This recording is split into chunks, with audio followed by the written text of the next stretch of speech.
The Lifestylist, episode 170, featuring Luke Story.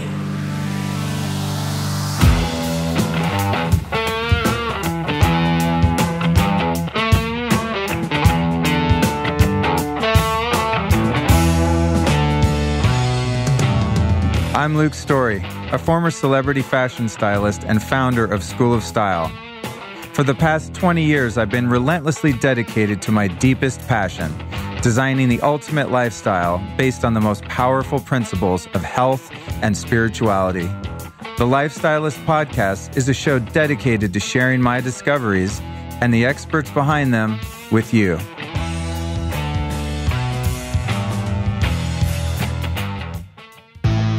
Okay, guys, I'm about to let one of my best kept secrets out of the bag. That's right. It's not going to be a secret anymore. I'm talking about Tonic Wellness Boutique. It's located in central LA, a few blocks from the Beverly Center and the Grove. Tonic Wellness Boutique offers a combination of hot and cold relaxation therapies. Now, you see me talking about this stuff all the time. You know what I'm talking about. The cryotherapy, the saunas, the whole deal. All proven to simultaneously revitalize and rest the body, improve blood circulation, and help activate the lymphatic system to help detoxification. Now, if you live in a city like LA or you're just traveling to a city like LA, dude, you got to detox for real. These methods also help to reduce inflammation and improve skin tone while actively promoting the release of endorphins. Those are your happy hormones. That's why things like cryotherapy and infrared saunas feel so good. They've also got something called Cryo Skin, which I recently did a round of, and it's pretty badass. It pretty much melts fat off any part of your body. So a lot of actresses and stuff go in there, you know, it's confidential. I wish I could tell you who they were, but they're people you've heard of. And models as well. Go in there and get like the fat under their chin or on the back of their arms. I just did straight up my belly and I'm seeing great results from it. It was pretty amazing and it was a lot easier than working out really hard. So they have the saunas, the cryotherapy, the cryo skin, and then they have something called pressotherapy, which will help you look better, feel better, and function better. They have all the latest biohacking stuff over there. So go to tonicboutique.com to learn more. They're really cool people. Posetta, the owner, is just a fantastic person. They're super friendly and knowledgeable. And it's a great place to go, not only to feel good, but to look good. It's very Hollywood-centric. It's a very high vibe, well-designed environment. They have, of course, the clear light saunas, which are the best saunas in the world. Otherwise, I wouldn't even probably go in the saunas they have there because most of them are really high EMF and super whack. So these guys are doing it right. It's a one-stop shop. So go to tonicboutique.com to learn more.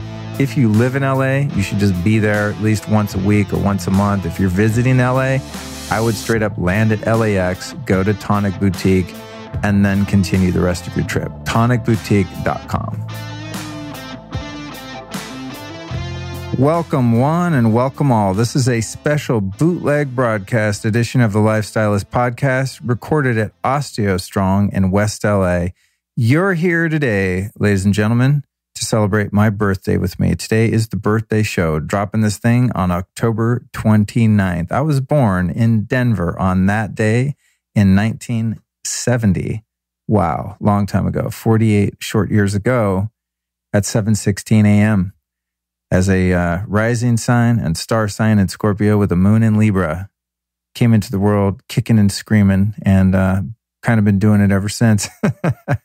My mom always said, thank God for that moon in Libra. Her and her mother, my grandmother, were terrified because I was supposed to be born a little bit later or early, whatever the case was, and I was about to be a triple Scorpio.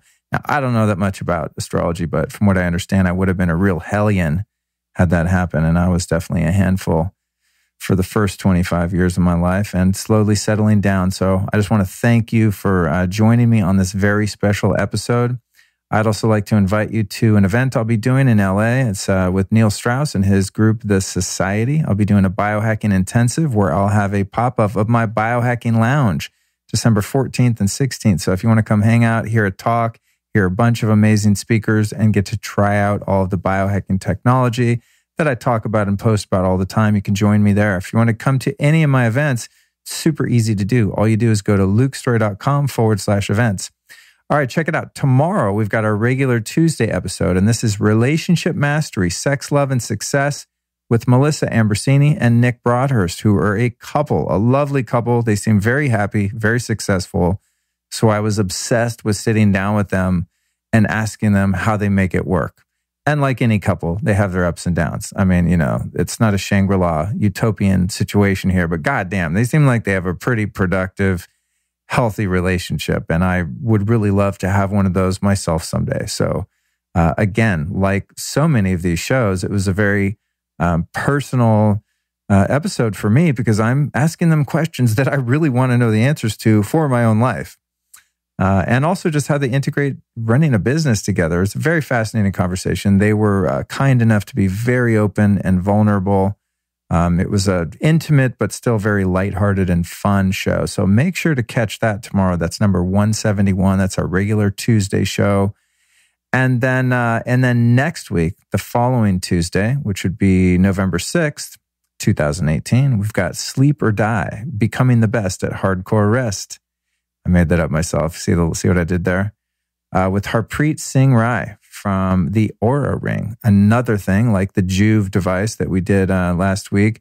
This ring I'm obsessed with too. I've been using it for, I don't know, maybe a year to track my sleep and various things like that. And people always ask me, what's up with that thing? How does it work? So I got the CEO on deck and we talked about it. So make sure that you subscribe to this podcast, folks, so that you don't miss any of the upcoming episodes. And speaking of subscribe, I'm going to keep pushing this because it just needs to be done because so many people ask me questions that could be answered in my weekly newsletter with all of the show notes from every single podcast. If you want me to send you all of the live links and all of the details from every episode, all you have to do is join my newsletter, and you can easily do that just by texting me. That's right. It's amazing, this technology.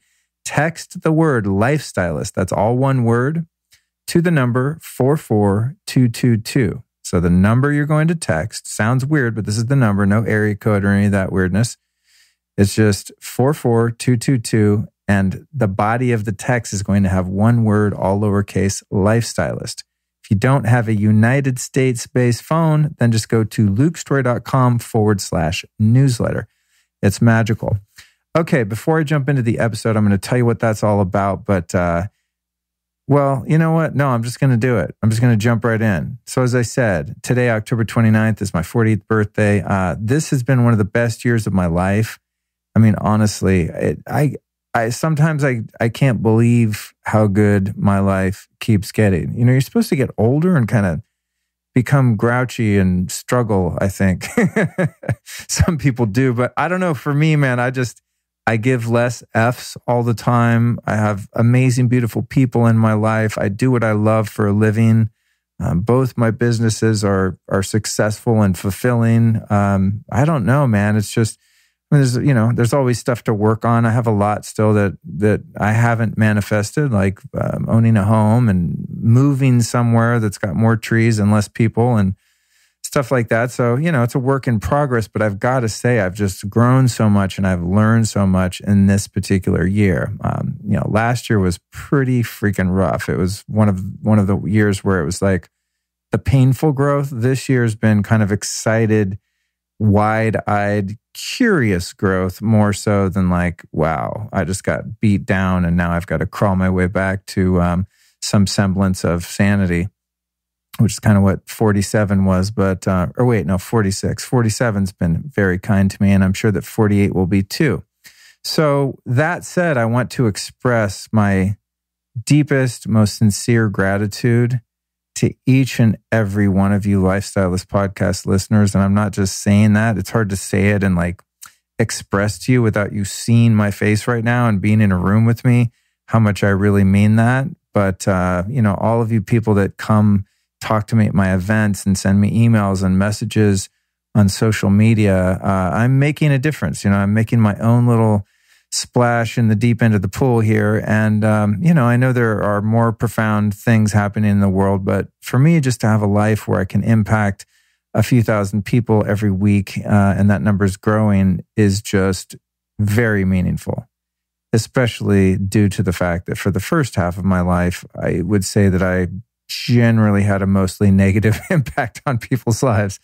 Luckily my life was very small and confined, so I don't think I reached that many people, but the ones I did were fellow sufferers, and we all kind of just went down in flames together for the most part in many respects.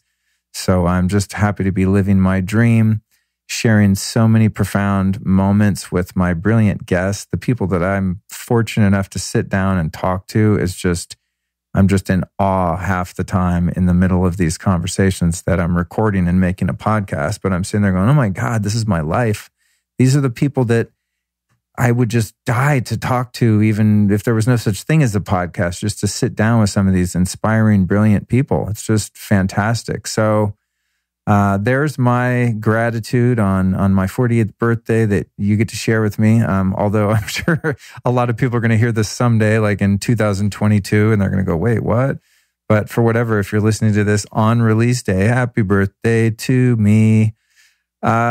And I do have one birthday request. If you'd like to do something to wish me a happy birthday or just support the show in general, I do have a goal this year of 2018, and that goal is to reach 2 million downloads for this podcast by the end of the year. In the podcasting world, your success in terms of how other people perceive you on a professional level, and when it comes to growing your show and sponsorship and getting guests and all of those types of things, the number of downloads is kind of the deal. That's your deal. It's sort of like if you have a blog or something, how many website hits are you getting? On YouTube, it's sort of how many subscribers you have or so many views. Well, in the world of podcasting, just to let you in on a little inside baseball, it's all about the number of downloads you have. So I'm very pleased to be creeping up on 2 million as I record this. I think I'm about 1.8 right now. And when I tell some people that, they're like, oh my God, you're almost at 2 million downloads in 2 years. That's so good. You're crushing it. That's insane. But then I look at the top 5 or top 10 podcasts kind of in my genre, and they're getting like 2 million a month. So try not to compare myself to other people, but I also have very high standards for myself. And I am kind of competitive with myself, not with those other people, because we're unique and we do something different. I've also avoided some of the scams that some people use to get a lot of downloads. I don't want to go into it because then I would be directly implicating some of the top podcasts that do get a lot of downloads. But there's things you can do to kind of beat the algorithms and game the system so that you can claim, oh, I have X amount of downloads. But it's just one strategy, and who knows, maybe someday I'll do that shit. But for right now, I'm just going even Steven, the real deal, one person at a time, one human at a time. So I want to hit 2 million. It's just an arbitrary number. Sounds good, sounds feasible. I'm hoping by next year, by the end of 2019, that I'll hit 10 million. That's my goal. So I really need to ramp it up, and there's only so much I can do. My commitment to you is just to keep producing really high quality shows to the best of my ability, making sure the guests are on point, the sound is on point, that the show's professional, that the music's good, that the editing's good, that the graphic design, the website, the newsletter, the social media accounts, all of that stuff is of highest possible quality. And that's really all I can do. I don't have a budget to advertise and do things like that. So it's really just word of mouth. So what I'm asking of you, my friend, right now, I settle that to that long ask of thanks and then an ask back, is to just tell you it's really easy now on the podcast apps to share individual episodes. So if you hear this episode or any past one that you've enjoyed or any future one that you will download in the days to come, if you could just click on the bottom right-hand side of the podcast where it says share, you'll see that come up in your menu, and you can either just directly email it to someone, you can text it to someone, or you can copy the link. It would be super helpful if, as you listen to these shows, you just take literally 2 seconds and just pause it and go, wow, this is cool. Let me think of someone who might enjoy this, and just send it to 2 or 3 friends and ask them, hey, if you like this, pass it on. I'm trying to support this guy's work, and it would mean so much to me. And some of you post the show to Instagram and Facebook, which is, of course, also very much appreciated. So anything you can do just to spread the love and keep this message of hope and healing that I'm putting out in the world with these guests, it would be just fantastic. So no pressure, do it right now. Just kidding. Not kidding. Please help me grow the show. It would mean a lot. It's been fun to kind of watch it take off. But as I said, I have really, really high hopes for this thing. So I think I have a kind of something unique that I'm doing here in the world of podcasting. And I want to continue to refine my skills and get bigger and better, more interesting, in even obscure guests. When I say bigger guests, I just mean bigger in terms of their expertise, not necessarily that they're famous, but I do have some big names on my list too. And if I can email them and say, hey, I have 10 million downloads, it's much more attention grabbing than to say I have 1.5 or whatever. So there you go. So on to the show. As I said, this is a bootleg broadcast. When you see a Lifestylist podcast and in the title it says bootleg broadcast, that usually means that it's a live, unedited recording of a talk that I've done at one of my events. Every once in a while, it's an interview with someone else that's live, but most of them are just yours truly rocking the mic in all my solo glory. So this particular one I did at OsteoStrong in West LA, which is one of my top biohacking hotspots. If you haven't been in there, it's a must. Amazing technology they have over there. And as a matter of fact, I'll be doing a show soon with their founder. And you can stay tuned for that. We're going to talk all about that technology. And also just keep in mind with the bootleg broadcast that the sound quality is going to be not, to the standards that it is when I do my regular studio recordings. Hence me calling them a bootleg broadcast. Back in the day, you could go see a band and you would stuff a little recorder in your boot. And that's why it was called a bootleg. For those of you youngsters that don't know what that means, but you go see the Grateful Dead or some rock band or something, and you make a bootleg. Led Zeppelin, when I was a kid, there was all these records that you'd never seen before. You find it in a record store and you'd be like, what? I never saw that record. Oh, it's a bootleg. It's a live recording. And the bootlegs always sounded crappy compared to the other studio recordings or even, the officially recorded and released live recordings. So bootleg broadcasts, they are what they are. They're realness. So being a perfectionist with the sound, I just want to warn you that sometimes, it's not as good as the other ones. All right. And this was Strong Talk number 1. It was the first in a series over at OsteoStrong. And they called it The Power of the Brain on Our Bodies. How what we think, do, and feel directly affects our physical state. And while I'm really into physical health and healing and biohacking and all of that, you may have figured out if you listen to the show for a while, the aspect of life that I'm really most passionate about is spirituality. And that's what I talk about in this particular episode. So I'm sharing the primary universal laws that have completely transformed my life for the better, in hopes that anyone out there who's suffering like I used to might be able to find the freedom I'm experiencing more and more every day. So in this particular episode, I talk about how I discovered my passion for health and my soul's mission, the many benefits and the different names for box breathing. And then we do a live breathing exercise, which, by the way, don't do that if you're driving.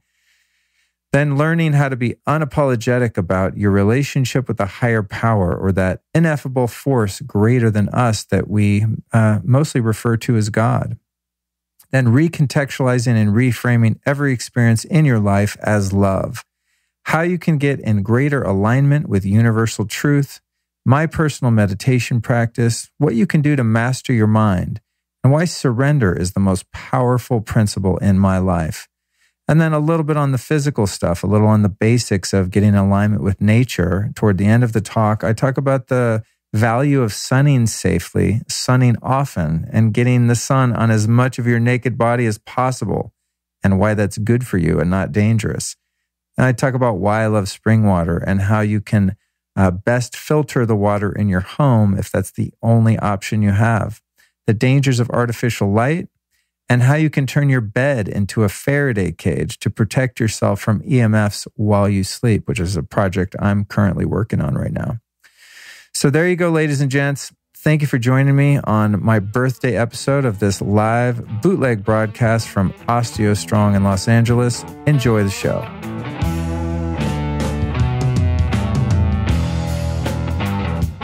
Well, man, thank you. No, thanks. Yeah, it's funny. I'm a one-man operation. People always, that watch the social media posts and listen to the podcast, are always like, wow, how do you do all that stuff? I'm like, I have no idea. It's a lot of stuff. But I always think if you're going to do one thing one time, why not make it 10 things? You know what I mean? And that's why I always drag around all of this technology. So thank you, Sarah, for the introduction. Where'd you go? There you are. That means I need glasses. When all the faces look like Sarah, there's only one Sarah. Great. There she is. All right. Thank you so much for having me. And just a quick shameless plug for this place, too. I mean, I'm just grateful to be here and grateful to be anywhere, frankly, at this age. But I'm happy to be here because this has been one of the most profound health hacks that I found in a while. And I've been at this about 22 years. And so I found out about OsteoStrong from Tony Robbins. I was at a Tony Robbins event. I finally drank the Kool-Aid and went up to San Jose to one of his events. And, you know, he does these pitches for different lifestyle practices and things like that, many of which I was already a practitioner of, but he talked about this OsteoStrong thing, and then they had a booth out in the hallway and stuff, that kind of the tech hall place, right? I walked by, I didn't really get a chance to check it out, but it intrigued me because I'd never heard of it, A, because he endorsed it, B, and I know that bone density is a really important foundational piece to health, and there's not a lot that does that. I have a rebounder at home. It's called a Bellicon rebounder, really nice, like high-end rebounder. And I think if you jump on that for 20 years, you'll build 1% bone density or something. So that's all I really knew. I was like, wow, I bet this is faster. And so fast forward, I come back to LA a couple weeks later. I'm at an event speaking where I presented this, I spoke on a panel, or what do you call that? Moderated a panel. And then I set up this whole biohacking lounge where I brought all of my equipment from home, and I set up this really neat area where people could come in and try all of the devices and stuff. And I turn on my Juve red light panel, which is a really obnoxious bright red light, and shine over. And I'm like, oh man, I'm probably bumming out my neighbors in the next booth. And it was these guys from OsteoStrong. And I was like, oh, I got to turn the light on. I mean, it's part of my show, you know? And then I think it was Sarah. She was like, are you going to have that on the whole time? And no, I get it. I'll turn it off, during the breaks or whatever. So that's how I met. But it was one of those fortuitous moments, and I'm one. And what I'm going to be talking about tonight has a lot to do with intuition and getting in touch with one's higher self and accessing that higher wisdom that we all have the capacity of being motivated by and being guided by. And so in my life, I really pay attention when there's synchronicity and when things appear on multiple occasions, and that's all it took was 2 of those for me. And then one way or another, I think we maybe met through the girls from Whitma or something like that, and there was an invite to come here and check it out. So I did, and I just would like to encourage any of you that aren't already a member here or haven't tried this technology. I don't ever talk about anything unless it's super legit.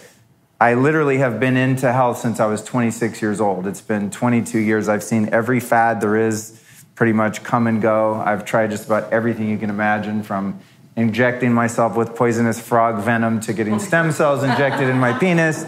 I mean, you talk about anything, any lengths to feel good, And what I've noticed about this particular technology, and I get nothing out of this pitch. That's why, it's hard when you promote something that you're affiliated with, but I get nothing out of it other than maybe a free session or something. But what I noticed after doing this is I didn't do any bone density testing or anything like that medically, but what I noticed is after about 4 or 5 visits is when I would do other forms of exercise, just doing push-ups, pull-ups, lifting weights, just basic body weight, strength training, things like that, I was exponentially stronger after a few visits.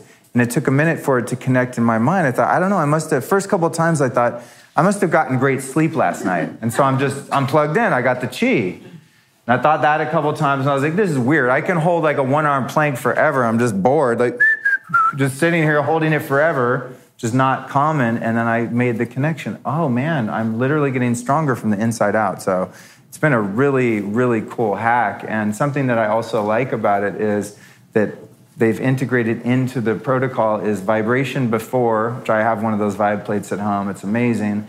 You vibrate before, then you do the training thing, which is super quick, then vibrate again. And then when these seats aren't here, they have these PEMF beds that just make you feel super fantastic. And it's a great little recovery session afterward. And then you listen to binaural beats. You put on the crazy laser show, iPad thing, and it's just... Honestly, this is one of the most high vibe routines that I do. And every time I come here, I'm super happy all day long. I don't know if it's the hormones from the bone thing or that. I don't know. I don't care what it is.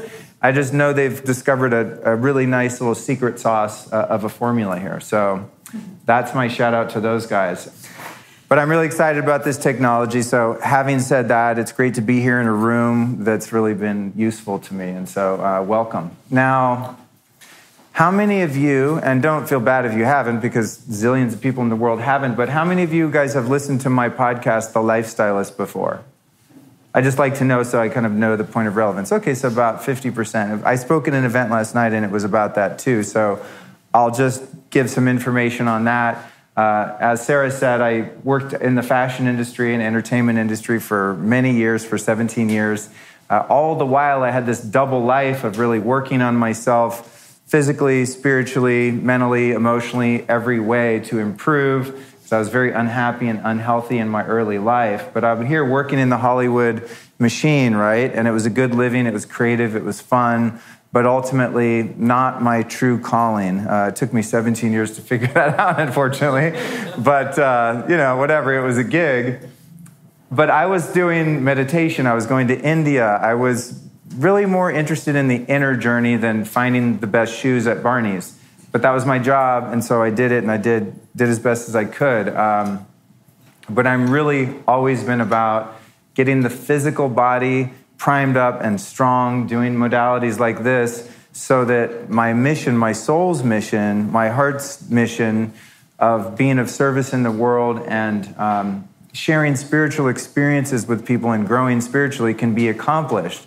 So I was doing that in every waking hour that I wasn't kind of playing the game of the Hollywood thing. Hey, Kara, we were just talking about Whitma. Yeah. Kara made the introduction to Sarah. Kara and Sarah, there they are.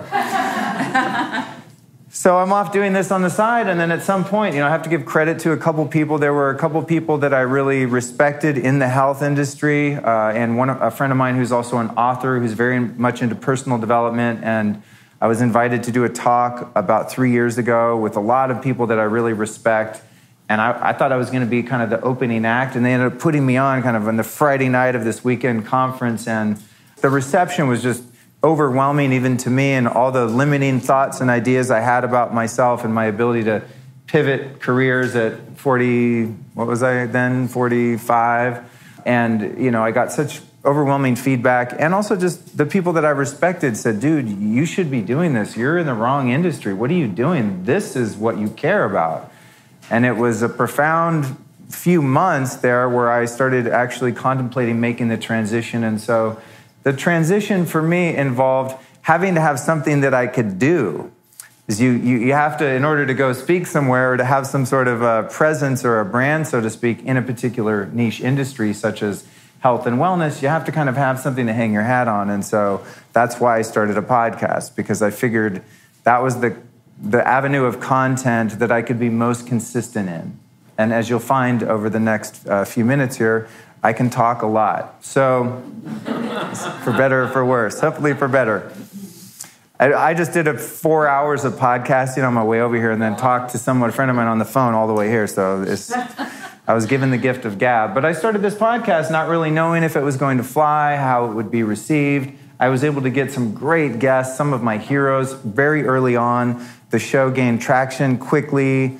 I found that people responded to my approach to spirituality and to the more, the esoteric spiritual realm, metaphysics, but also to the geeky, sciencey, biohacking, deep dive, nerd health stuff, because I seem to have the ability to take the esoteric and bring it down to earth in a way that's practical, take the really geeky, deep science stuff, translate that into common parlance so that your average person can take something like that and apply it to their life. And so as I started to do the podcast, I said, man, I'm really having an impact on people's lives. And at first I thought it was just because the guests that I was having on were so wise and had so much knowledge. But what happened was over the course of the first year or so, people started to indicate to me that I had perhaps some experience and knowledge in these areas as well, and that I might be interested in sharing them. So I started to be asked as a guest myself on many other podcasts and asked to do speaking engagements such as this. And it's something that's kind of continuing to flourish. And now I'm finding my own voice. And this year, my own personal mission is to really embrace that and stop, hiding from the passion that I have even to share what I've found from my perspective, not just that of my guests. And so it's with that I am deeply appreciative that you guys are here and that Sarah and the team here asked me to come, because this is my my heart's desire is to be able to take some of the experiences I've had in life that have been transformative and help to transmit them to other people, and that they might share in some of those experiences themselves. So that's what we're doing here. Now that we sort of set the stage, and those of you that didn't know who I am and what my intent is here tonight, I'd like to start out just doing a very simple breathing exercise to kind of reset the energy in the room and to get us all landed here in the space after having traversed LA traffic from wherever we came from to get here. And even just for my own benefit, having come off the heels of a lot of other sort of media creation and talking today. So there's a number of different breathwork routines that I've picked up over the years from various sources, many of which from the yogic tradition, specifically Kundalini yoga. But the one we're going to do tonight has a couple different names depending on what tradition is claiming rights to it. I call it box breathing, but I was doing this in a Hatha yoga class 15 years ago, and they had some other name for it, Kapula Bhati Boom Badam Badinga Boom, something like that. I'll never remember it. And then I learned it from someone else. I was like, I've done that. That's the alternate nostril thing yoga. And they're like, no, this is called box breathing because it's a square. Because every breath in is the same. Well, you'll see why it's called a box. It's equal on all sides. And then I did some urban escape and evasion training where they do things like handcuff you in the back of a car and teach you how to break out of it, teach you how to break out of zip ties, waterboard you, taser you, teach you how to shoot guns, pick locks, break into houses, break into cars, all this kind of stuff. It was pretty cool. And one of the things they teach you when you're getting tasered or waterboarded, well, actually not waterboarded because you can't really breathe, but when you're being tasered is they teach you something called combat breath. I was like, combat breath? They're like, yeah, this is used in the military. And so they proceeded to show me box breathing, going back to Hatha yoga, alternate nostril breathing. And it turns out in the military, this is used to keep your nervous system calm in the heat of battle, or when you've been captured and you're being interrogated or whatever is bringing an immense amount of stress to your nervous system. So it's funny how these things travel through different circles and different teachings, but as any true principle in the universe is that I've discovered, it doesn't matter, what knowledge base it comes from. If it's a principle, inherently that means that it's true. It's a universal truth that works no matter who applies it, no matter when they apply it, as long as they do apply it. So a lot of the things that I'll be covering tonight are just universal principles that I've picked up in the ethers in my travels, and anything that I do that works, I stick with it. And this particular breath will work if you're being tasered or interrogated or just sitting in a yoga class wanting to chill out. So it goes a little something like this. And you don't have to do it with the alternate nostril breathing, but I find it to be more effective. And there is definitely a centering benefit to the mind. And even I would say so far as a cognitive benefit when you incorporate the nostril breathing, but just know you don't have to do that. Sometimes it looks a little weird if you're in the DMV, like doing all this kind of stuff. So you can just do it with the breath. So it goes like this. We're going to inhale. Well, I usually just use like thumb on one side of the nostril and then ring finger on the other side. It's really cool because it makes your voice sound like this too. But I'll just inhale. Some people use a count. In the combat breath, you'd use a count. It just depends how fast you go. It could be 5, it could be 10. Usually it's about a count to 5, I would say. But then I heard from someone else. And this is, I guess all my stuff is stolen from somewhere, basically, is what I'm admitting to. Another person I heard talking about, not this, but just taking a few deep breaths, uses a word, and they use the word release. Release. release. And I thought, why am I counting? Counting doesn't have any inherent spiritual benefit. Those words in and of themselves. So now I do a count of, say, 4 or 5 release.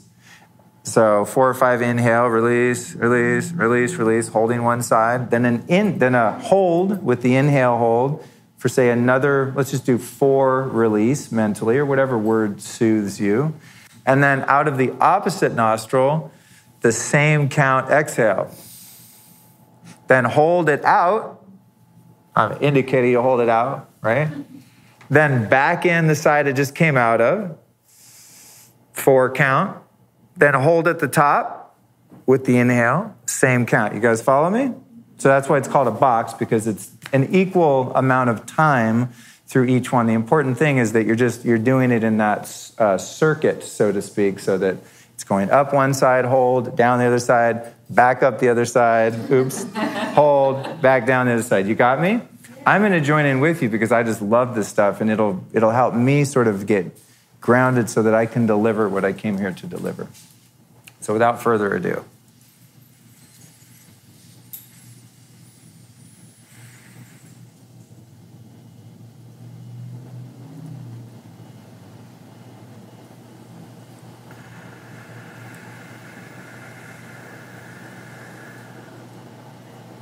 Let's start at the top. I'm going to do a couple guided with you guys, and then I'll join in. I realized I was being selfish. So we're going to start inhaling on the right side to a count of 1, 2, 3, 4. Plug, hold in. 1, 2, 3, 4. Exhale left side. 1, 2, 3, 4. Hold the exhale for 1, 2, 3, 4. Inhale on the left nostril. 1, 2, 3, 4. Hold at the top for 1, 2, 3, 4. Exhale on the right for 1, 2, 3, 4. Hold the exhale for 1, 2, 3, 4, and so on. Now we're on the inhale on the right.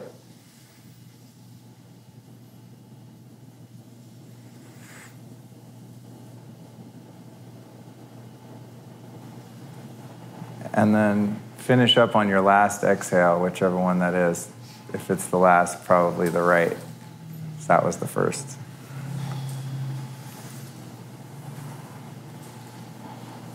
That's different, right? You notice how still the room gets when you just stop for a moment like that? It's incredible. I love those moments when we were doing the exercise together after I was through, leading you through the first couple rounds. My mind was incredibly still and quiet. And for the first time, I just heard air conditioning.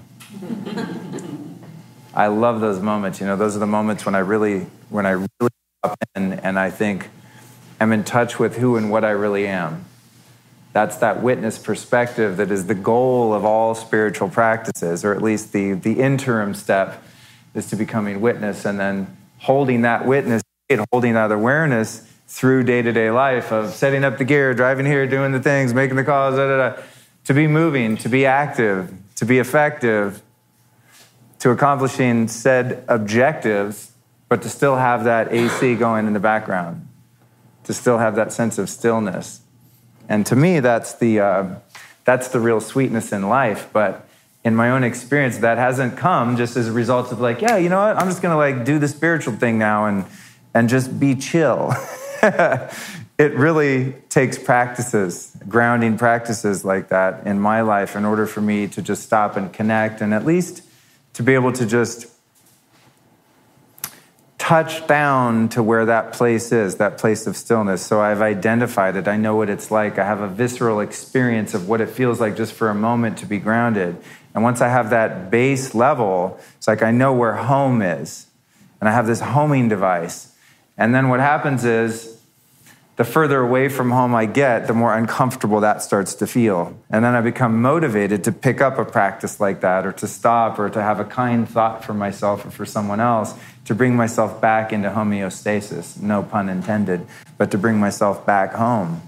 And I spend a lot of time talking about the physical realm, and a lot of the work that I do and the people that I interview, it's all about optimizing your body and preventing disease, or in some cases, treating disease naturally and things like that. And I'm absolutely certain that it's important to keep this vessel that we're given tuned up. But again, I'll go back to what I said in the beginning. The whole purpose of the physical stuff is to get to this, so that my body is actually okay being still. Because that's the thing, we're gifted and graced with this physical vehicle that our souls have, that we're given to come here and experience the material realm.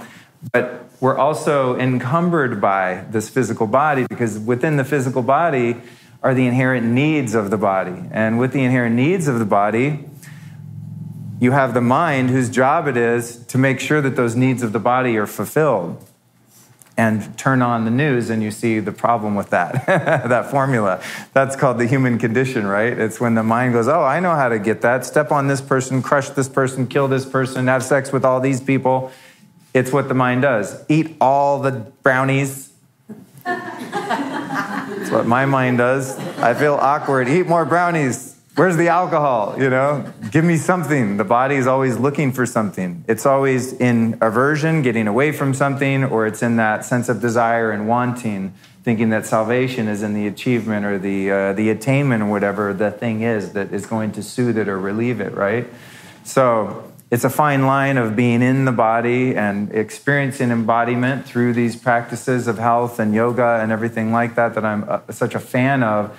But the purpose is to be able to, in a sense, almost disassociate from the body. And go, okay, body, you're here. Cool, I acknowledge that. This is reality. I'm here on earth. I've been embodied so that I can have this journey and learn the lessons that I'm here to learn. But it's not about the body. It's about getting the body strong enough using technologies like this so that I can actually have the nervous system that can handle the spiritual energy that God has given me to share with others who might be suffering in ways that I've suffered and overcome. And that's the mission of my life. And it's such a gift to be able to have a sense of purpose. Because so long in my life, the purpose was don't die. And it seemed as if everything was out to get me.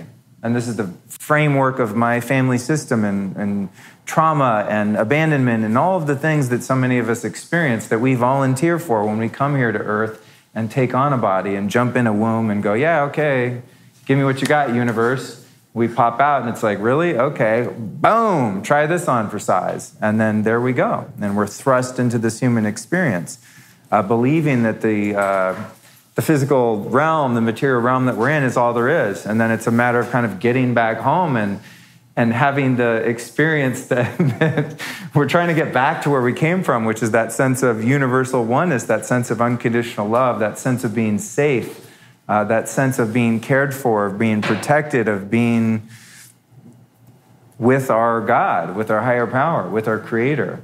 It's such a strange cosmic joke, isn't it? That we come out of the ethers, we come from nothingness, we come from the void, and we enter into this experience only to, for many of us, spend our whole life, once we see that that's the answer to our salvation, to get back to that place.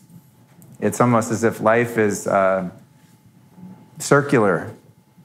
That's the experience I have. Come in, very threatening, hostile environment. It's almost as if, for me, and I don't know if you share this experience, but it was like a science fiction movie where you see some space travelers and they land on a foreign planet and it's a very hostile environment. They get out of their spaceship and they're like, what the hell? They still have dinosaurs here, that kind of thing. That was my whole life experience as a kid. It was just like, how do these people do it? How do these people get the rule book? I didn't have the rule book. I just didn't. How do you person?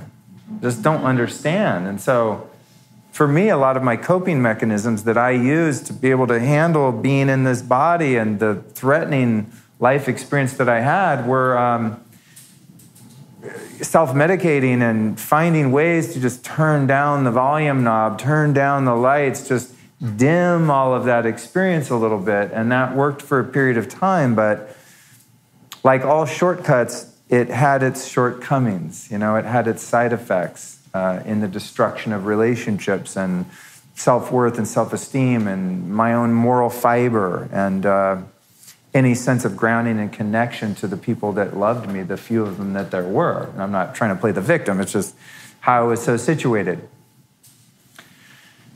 So at first, it's by desperation that I think many of us come to the metaphysical, to the spiritual. I've met very few people in life that were super connected, super happy, super grounded, had a great childhood, and they're like, you know what would make this even better? Let me meditate twice a day.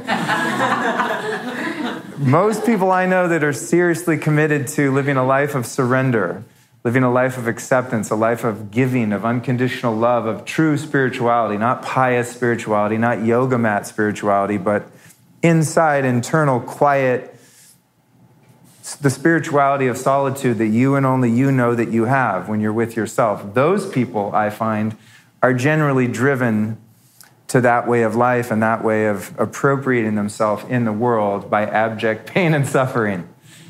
And in my life, what's been so beautiful is that I've been given so many experiences and I've brought upon myself so many experiences, which at the outset seemed to be as if all the odds were stacked against me and that I lived in that hostile universe and that God was out to get me and that people were out to get me and that it wasn't fair and that I was being punished for something. I probably was, frankly, and was literally many times. But seeing life as sort of a hopeless and meaningless existence that one has to suffer through until you get to the end and hopefully you die in a humane fashion.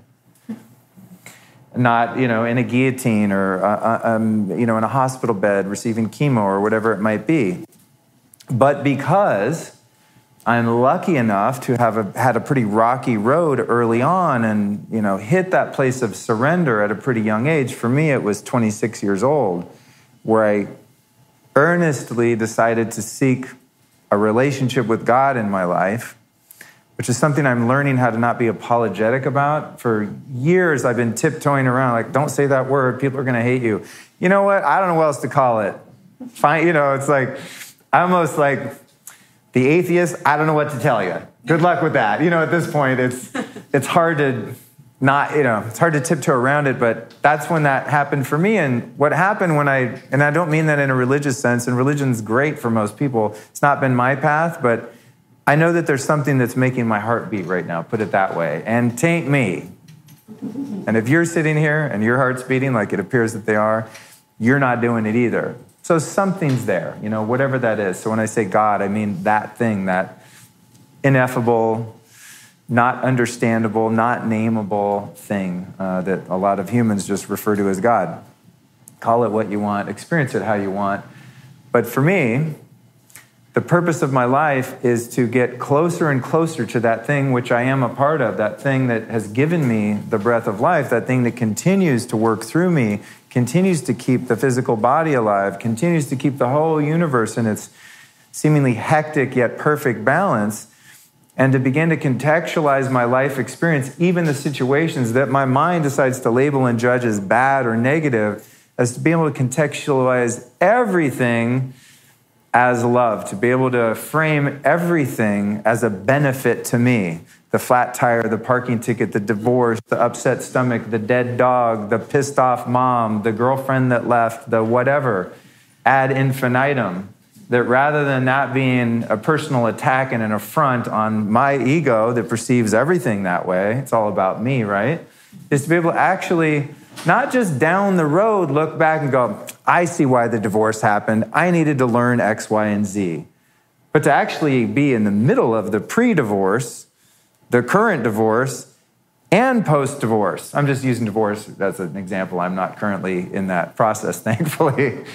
But whatever the struggle is that one's having, right, is to be able to frame life in a way so that even though there's pain, even though there's discomfort, there's emotions that we'd rather not be experiencing, whether they manifest as tears or anger or self-pity or just a sense of loss, that even in those moments that it's possible to be able to see the big picture, to be able to stay in a position of experience that's zoomed out, It's like looking at life, being an ant and looking down on the ground versus being in a 747, 35,000 feet in the air. How do you do that? Well, first you recognize, shit, my face is planted right into the ground right now, and all I can see is this very limited perspective on my experience, which is that perspective of suffering and victimhood, or blame. The blame, it's sort of like, it's, I think the Buddhists call it the second arrow, where it's like, screw that guy, boing, and you're like, God, I'm such a jerk, I'm mad at that guy. It's a loop, it's a feedback loop. So whether it's condemnation or blame for others, or it's, self-incrimination, self-hatred, self-blame, it's all kind of the same thing in the end. But that's the life experience when I'm too close to the picture to see what's in the frame. It's like trying to read that chalkboard with your nose rubbed up against the freaking blackness. You can't see, So how do we zoom out? How do we reframe? How do we get perspective that puts us more in alignment with universal reality, universal truth, so that even in times of pain and times of struggle, there's meaning to it, there's purpose to it, because without that, without a sense of meaning, I don't think the will to live will persist for most of us if we suffer enough. And this is why you see the human phenomenon of suicide. And whenever that happens, it always occurs to me, I'm like, dude, you killed the wrong guy. The ego killed the body. And the soul's going like, hello, there was a way out of this. I'm right here. And unfortunately, for some of us in some incarnations, that's the way out, And that comes from becoming so disillusioned, so enamored by this sort of false reality that we live in that you start to believe it's true. And so what I like to share more than anything is, how do I get into the ultimate reality? How do I find truth? Even when everything around me is indicating the opposite of truth, right? When you look at what we face today in terms of the media and just the propaganda and the manipulation of advertising and social media and all the ways in which our very malleable minds are being manipulated and controlled. God, it's enough just to try to unplug from the egoic experience of living life, but how do you unplug from, the matrix, literally, that's keeping the mind, the human collective ego mind, plugged into a false reality? It's not just our own stories, it's the stories that are being implanted into our conscious and subconscious minds. We're up against a really challenging version of reality. So how do we unplug from that, And to me, that's the most important conversation. But I like to just trick people and talk about physical biohacks and stuff just to reel them in. It's the Trojan horse, Oh, yeah, what's the best B vitamin? Here, come here, sit down. Have you tried meditation? That's the best B vitamin. It's called B vitamin. Let's be here. Oh, my God, just to have the ability to be present, and to... I had the thought to be present enough, to have enough of a grasp, or at least the toe in the swimming pool of reality, just a touch of reality, to know that not everything the mind produces, every word that comes out of one's mind is truth. And I'd say probably less than 1% actually is true. So I'll give you an example, a real-time example. And I'm a student of spirituality. I claim the progress I've made, and I've made hella progress, trust me, from where I came from. But I'm still very much a student, so I'm not here teaching you guys this is how you need to live life. I'm just sharing my own profound and beautiful experience that I'm finding. And maybe you might be able to take some of what I say and apply it to your own life and, experience some of the same benefits. But I get in the car to come here, and I was actually walking on my way out to get the car. I had just left my dog because I wasn't sure if I could bring my dog, if it was going to be weird, whatever. In retrospect, it would have been awesome. But then I see my mind going, you should have, you dumbass. And I go, no. It happened just the way it was supposed to happen. Maybe the dog wasn't supposed to be here, and I followed my intuition, and I left her there. Anyway, I'm walking out to the car, and I had just finished recording a podcast that was about 2 hours. We hung out for an hour before. We did an hour of video afterwards. It was a 4-hour block of time. I only had it on my calendar for an hour and a half. but I shoot the shit a lot. Hour and a half turns into 4 hours. I did that to myself because I lack a grasp of time. Maybe I'm too zoomed out sometimes, you know, need to come back down to earth and go, oh yeah, I gotta go. So these guys leave, it's 5:30, I'm like, I haven't eaten all day because I fast a lot, that's not uncommon, but I knew I needed to eat before I came here, had to get some fats in the old belly there. So I'm on my way to the car, and my mind produces this idea. It sort of holds it out here for me. But I meditated twice today already. Somehow I managed to pack that in. So rather than me having the thought that I'm about to share and going, yeah, that's true. This thing's a stupid ass event. It was like, here's the thought. Try this one on, Luke. Who's the dumbass that booked a podcast and a speaking gig on the same day? And then I saw in my mind, it was her, it was him, it was them, it was them. And then it was like, well, it might not have been. And then the next thought was, no, it was you stupid dumbass, you loser. Why did you do that? I really don't know who did it. It might have been me, or it might have been my assistant. But either way, the mind, because I felt this sense of being rushed a little bit, it had to assign blame to someone. It's suffering. You know, the mind is going like, I'm rushed, I'm pressured, the dog. I literally, in my car right now, I have a plate with my hamburger. I was driving with my knee, like eating a hamburger with the fork. That's how I roll. And I'm sitting there going, why do I have to eat the hamburger? And, you know, who's the idiot that did the whole thing? And it's a small thing, but see, it's very meaningful because it's one example of what will happen many, many times throughout every day of my existence, where because of that gap of separation, because of a little self-awareness, a lot of years of meditation, a lot of what we call in some traditions mindfulness, of just staying slow, even when I might be moving fast. I'm going to the car, I'm carrying the stuff. Even in that, though, I'm watching what's coming out of this thing, man. And what comes out is, it's them. They did this to me. No, it's you. You did it to you. You idiot. Being able to see that magically dispels the energy out of that thought form. It's like you're hiking through the woods on a trail and you see a rattlesnake and you're startled. You're, oh my God, it's a rattlesnake. And then you're like, wait, what? Oh, that's a rope. That's a rope. You can never again think that's a rattlesnake. It's just, no, I already saw it. It's a rope, you guys. You're fine. Walk by, you're cool. The more I start to see how my mind lies to me, how it just panics and it gets cornered like a little animal, a little afraid animal, and it starts to lash out there or back in here, the more power I have over it to sort of just, it's like a helium balloon, and I have the magic pin, and I just go, and this happens in 10,000ths of a second. I mean, that's how fast a thought is, right? A thought, and then 5 more thoughts, and you had a thought, and then the self-realization of like, no, man, it's nobody's fault. It's just the way the calendar is today. And does it matter? No, it's amazing. That's the other side of it. Not only is no one to blame, and it doesn't matter, and it's not bad, just an arbitrary circumstance, but it's actually the best thing ever. It's beautiful. Can you imagine the day I had? I had 4 guys come over to my house that are just the most awesome. They're from Minnesota or some shit. You know what I mean? Just salt of the earth, really nice guys. Almost too nice for me. I'm like, what's the angle? You know, you guys, are you weird at all? Maybe not weird enough to hang with me. No, but they're just really great guys. Very sweet, very kind. They have a great company I really believe in. I have the opportunity to share their company and their invention with the world, and I have this beautiful dog, and I have a lovely apartment. I mean, it's just, you couldn't ask for a more idyllic life.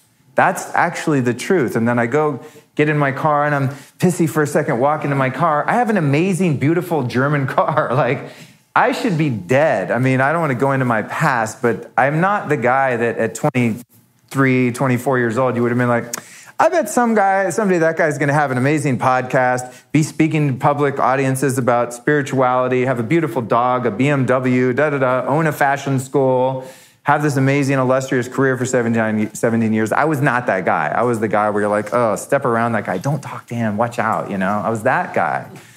So the reality is that everything is totally perfect, and I'm coming here tonight to do the thing that I love the most, which is to share my heart with people, to share the love that I experience in my own life subjectively with other people, for those that are receptive to it at least, and those that are desirous of that type of experience.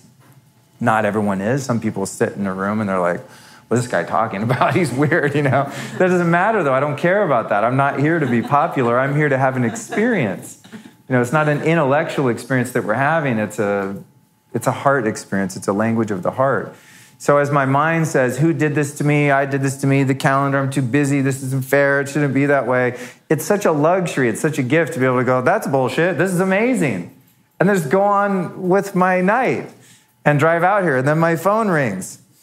And it's a guy that I don't know that well. And he's someone in addiction recovery, which is something I've been in for almost 22 years. I was really bad off, as I said, when I was young. So when I get a call like that, it's more meaningful than a buddy calling to shoot the shit or, someone calling to check in or ask a question.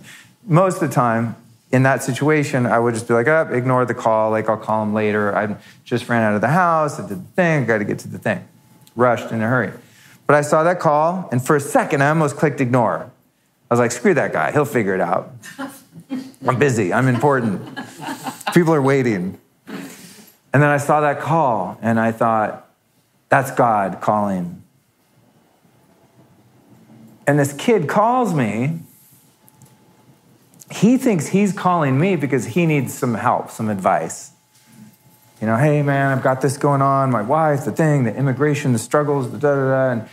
And, he's calling me. He's like, man, sorry to bother you. This is like that. And I try to tell him, and he probably can't hear me. But I said to him, after he'd, hopefully offloaded some of the pressure that he was experiencing, and I gave him a couple tidbits of advice maybe that might be useful. Or just not advice even, but just, hey, I've been through that, and here's what I do when that happens kind of thing. 15 minutes on the phone, all the way over here, essentially, which was my, digest the burger that I just eaten in the center console time. And I said to him, thank you so much. I'm really sorry to bother you. I said, dude, you just saved me.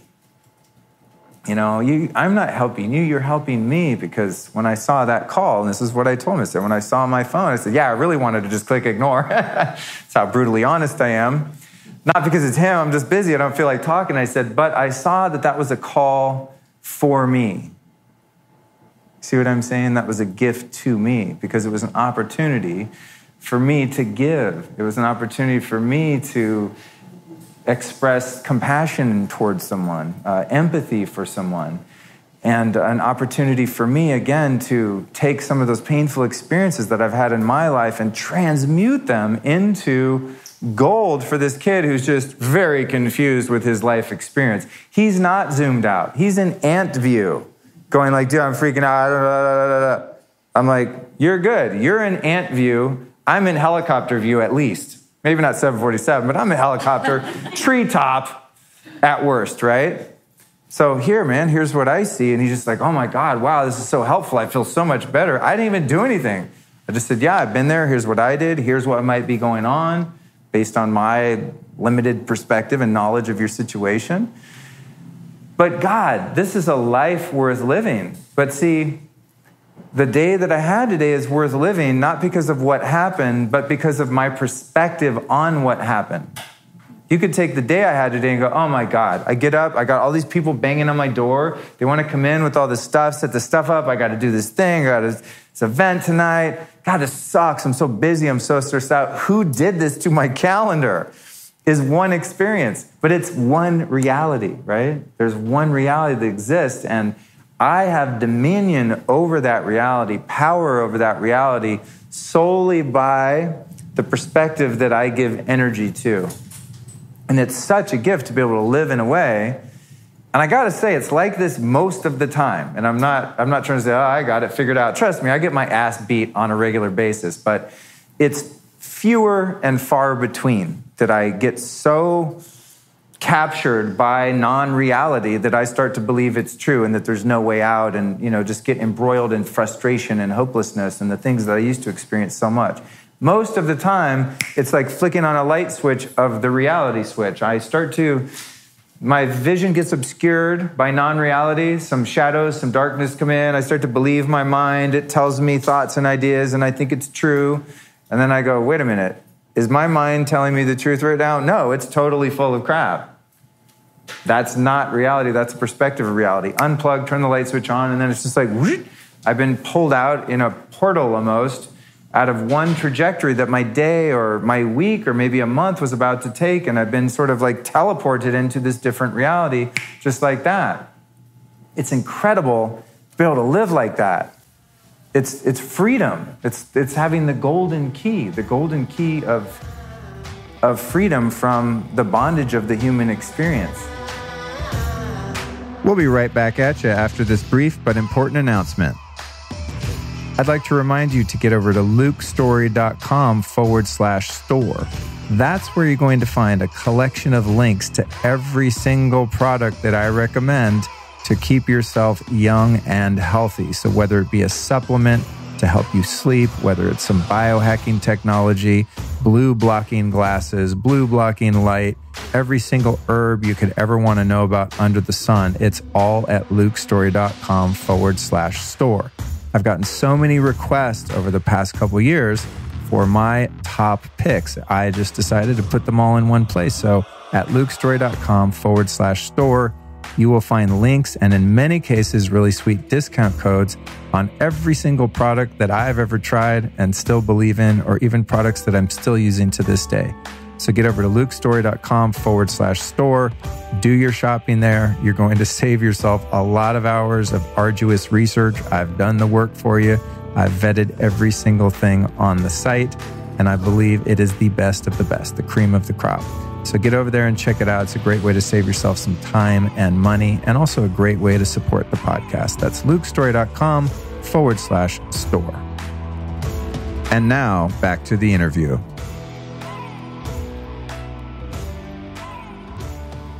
What has helped me a lot in building the practice of being able to apply that has been formal meditation. And the funny thing about meditation is it's kind of a buzzword now. It's popular on Wall Street and Silicon Valley, and actors and athletes do it. It's in sports. It's everywhere. For a minute, when something I've been into kind of in the bedroom just quietly on my own becomes popular, I'm like, I knew about this 20 years ago, Meanwhile, the saints and sages go, yeah, we knew about it 20,000 years ago, however long humans have been recording their inner discoveries.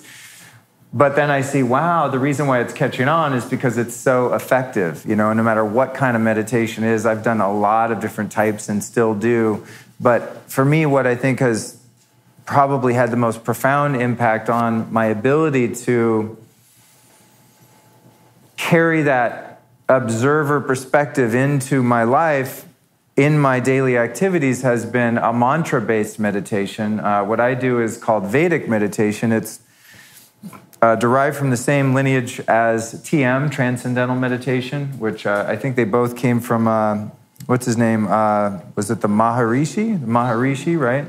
So the one the Beatles went to see, that's how I always think about them. They all have something Rishi, they're all... That word Rishi is in many of their titles, so I get confused on which one's which, but it's neither here nor there. The bottom line is that when I started practicing that type of meditation, after having dabbled a lot and been to India and done all sorts of things in the spiritual realm, when I got into that form of meditation, it was very profound for me, and the effects have been cumulative because it's a set-aside practice where I take 20 minutes twice a day, and I just do it no matter what. And I thought when I started that was going to be very difficult. Because who has 20 minutes twice a day? What planet do you live on? Meditation teacher? Can't do that. That's 40 minutes out of my day. I'm a busy guy. Meanwhile, I'll catch myself sitting there on my phone sometimes. I'm like, whoa, an hour and a half just went by. Seriously, we all have time to meditate 20 minutes a day. I don't care how busy you are.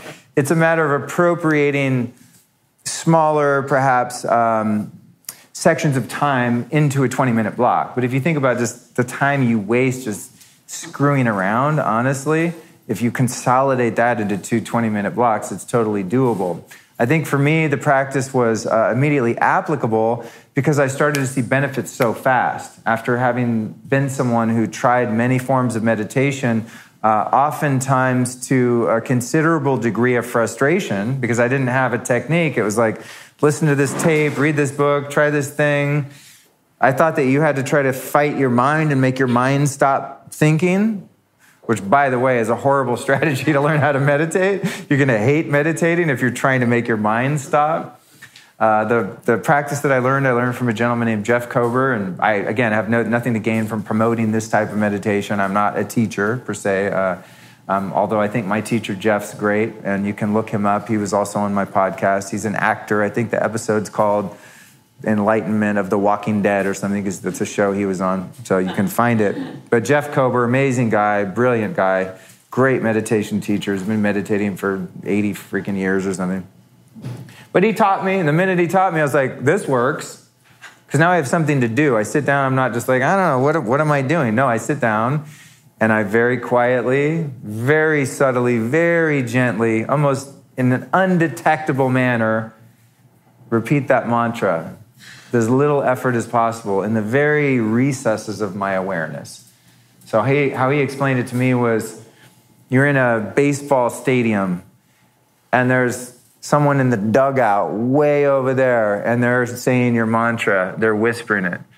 Let's just say it's Om. And you're way up there like, what? I could barely make it out. That's how you repeat the mantra inside. You could do the same thing with breath awareness. I listened to Tara Brach. I'm going to get her on the show soon. I've got an inroad. So look out for that if you listen to the podcast. She's one of my favorites. But she does a lot of guided meditations, and it's more from the Buddhist tradition of mindfulness. And she'll have her audience. She speaks like I speak, and she'll guide people in meditation, and they listen to their breath and that breath awareness. Same concept. It's as a mantra, to me, it's distracting the mind like you would distract your dog. I have this dog that I talk about all the time because I'm an obsessed new father. But when my dog's doing something annoying, there's no way I can make her stop by like, hey, it doesn't work. But I'll just be like, check out this other thing, right? And she's like, do. She's so easy to fool most of the time. Well, it turns out, the ancient mystics figured out that the mind is pretty easy to fool too. You just have to give it something shiny over here, something to distract it, something to charm it. Ding, ding, ding, a little bell off in the distance. And that could be your breath, or that could be a mantra. And that's the idea with that meditation. So whatever, I'm sure many of you have already found a meditation practice that you're happy with and that works.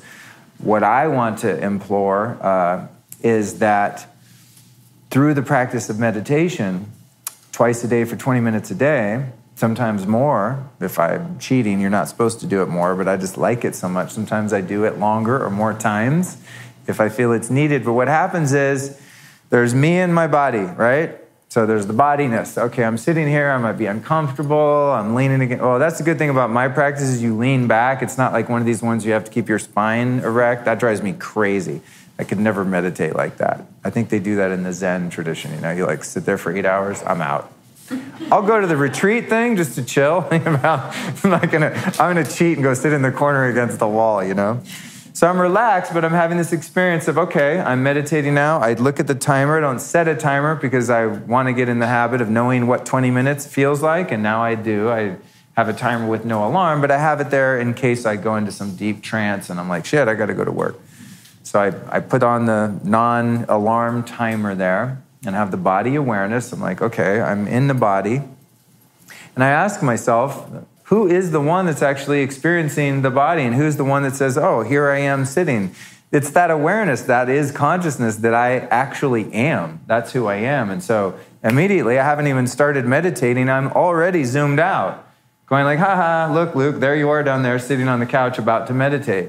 In other words, who's the one watching? If you're sitting there watching yourself, there's someone doing the watching and someone who's being watched. There's the observed and there's the observer. So at the onset of a meditative practice, that's inherently there. Then there's the awareness of how am I going to meditate? My mind's going really fast. It won't shut up. What about the thing? I texted so-and-so, the email, the calendar, the thing, the talk, the that. There's the chatter. who's the one that's aware of the chatter? You ever think about that? You're not the chatter because you couldn't be aware of the chatter if you were the chatter. That's the good news. The mind can be mastered because it can be tricked. Ding, ding, ding, just like the dog can be tricked. So I sit to meditate, see, the mind's really busy. I go, that's funny. I'm watching the mind be busy. That's awesome. So as I dip into the mantra, have that experience, then there's this dreamy state of sort of half awake, half asleep. I'm not really sure. The mantra kind of comes in a little bit, and then it goes away, and then other things happen. And I just have this beautiful experience 90% of the time that's my seated meditation. Then what happens is I go, okay, well, I got to get it together. Like I have to get back in human form here and like pretend like I'm a body out in the world to fool people, and that I'm this guy, Luke, that's in this thing, which I'm really not. I know that, and on one level, you all know that, but I have to use this personality and this voice and this brain and this body to go do stuff as a manifestation of the one who was watching that guy meditate before. Follow me? With that practice and with this type of awareness comes the ability then to walk down to the car and have the mind go, who did the calendar? And I go, stupid mind, get out of here. I'm having a great day. I don't need that. Everything's perfect. What? What are you talking about? Go away. Get out of here. Thank you, mind. Good job. Okay, you can stay in the house. Go play with Cookie. It's my dog, Cookie. So this is, to me, the real practical application of what some refer to as mindfulness. See, my spiritual life can't be on the pillow. It's got to be in life. I need something to take with me. I have a very volatile personality, a very volatile mind. I have a mind that'll just viciously turn on itself, on me, on other people. I can turn my day-to-day experience into a total catastrophe in just a few thoughts. Because if I don't have that awareness and that discipline, me personally, my mind becomes so vicious, so fast, that it starts to magnetize other negative thoughts. And then once it starts to develop so much energy in the form of negativity, then it starts to attract other people that are also having that experience because I'm creating this magnetism for other jerks that are also struggling with the world and have fallen under the spell that they are their mind also. This is why one day you can go out, go to the bank, hit the ATM, go in Whole Foods, do your thing. Beautiful day. Everyone smiles at you. You smile at everyone. You're living the dream. It's awesome. You get a parking ticket. You're like, hey, thanks. Have a great day.